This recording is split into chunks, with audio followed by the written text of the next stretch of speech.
સારું કરે તો આ ભજનમાં બોલવાનું છે કેવા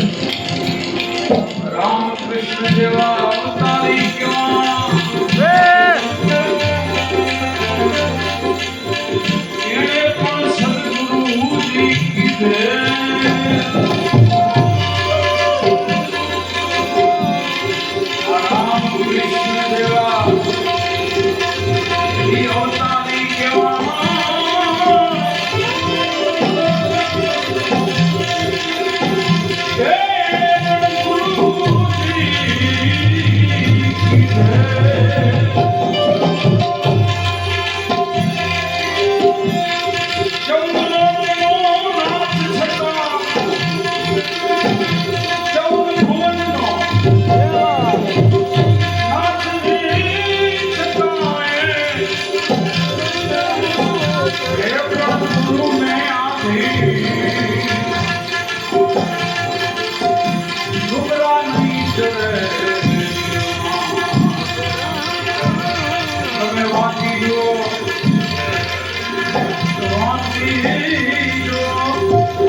19 મહિના થયા તો બહાર તો આવો પણ શિવજી મહારાજ તૈયાર બેઠા છે મારો સવાલ કરો એમના પાસેથી રજા લ્યો પછી વેદવ્યાસજી મહારાજને વિનંતી કરે છે શિવજી મહારાજ અને શિવજી મહારાજ એમને અભયવંદન આપે છે આ બધી વસ્તુ યુવાન વર્ગને સમજવા જેવી છે ઉદાહરણ બરોબર છે હવે યુવાન વર્ગને ખાસ ધ્યાન રાખવા જેવી છે યુવાન વર્ગ બધો આને માટે જઈ રહ્યો છે અને આ બાપુ એકદમ સરસ કામ કરી રહ્યા છે યુવાન વર્ગને જો આમાં લગભગ યુવાન જોઉં છું આ રસ્તે વળ્યા છે સારી વસ્તુ અભયવંદન લે છે અને સુખદેવજી મહારાજ માતાના ઉદરમાંથી ગળામાં નાળીઓ વીટેલો બહાર આવે છે અને એમને નીકળી ગયો પણ ગુરુ ધારણ નહોતા કરે મારો કહેવાનો અર્થ એ છે આ વાતમાં તથ્ય અહીંયા આવે છે પ્રાણી આવે છે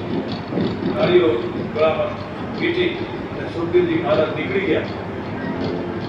પણ ગુરુ ધારણ નહોતા કર્યા વૈકુંઠમાં ગયા પાછા બોલાવ્યા વૈકુંઠમાંથી પાછા બોલાવ્યા જો તો ઉદય સુખદેવ ગુરુ ધારણ કરી આવો એટલે મારો કહેવાનો તાત્પર્ય એ છે તો હાલ નથી લગાડતો કે વખાણ નથી કરતો પણ ગુરુ ધારણ કરવા અનિવાર્ય છે આપણા શાસ્ત્રો ગુરુ ધારણ કરીને એની વાયના પણ પાળવી જોઈએ કેમ કરવું જોઈએ તો પેલો પાર થાય બાકી ગુરુ કહે ગુરુ કો જિલ્લા પશ્ચિમ જાય કહે કબીર હો અચંબા ભયા કમ રહી ગયા એનો કેમ આપણે જો ન કરી અને આપણને પલવારમાં બેહવામાં તકલીફ થતી હોય તો કરવું છે મંતવ્ય કેવું કેટલો જીવ ઉછળ પાછળ થાય છે જો કેવો માતંગ જેવો છે મન બહુ ભયંકર છે એટલે જીલો છે જગતની હારે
આવી ગયા અમે બધા અહીંયા ગુરુ મહારાજના દરબારમાં આવ્યા છીએ અમારે ઘેરામાં ઘા છે લાગે બહુ લાગે તો આપણે શું કરીએ બધા ગુરુમુખી વાતાવરણ એટલે આપ જ્યાંથી ઘા કરો ત્યાંથી લાગે ભલે એવું છે કારણ કે અમને ગુરુ મહારાજનું સર્વ થયું છે એટલે જનક વિદેહી દેવાય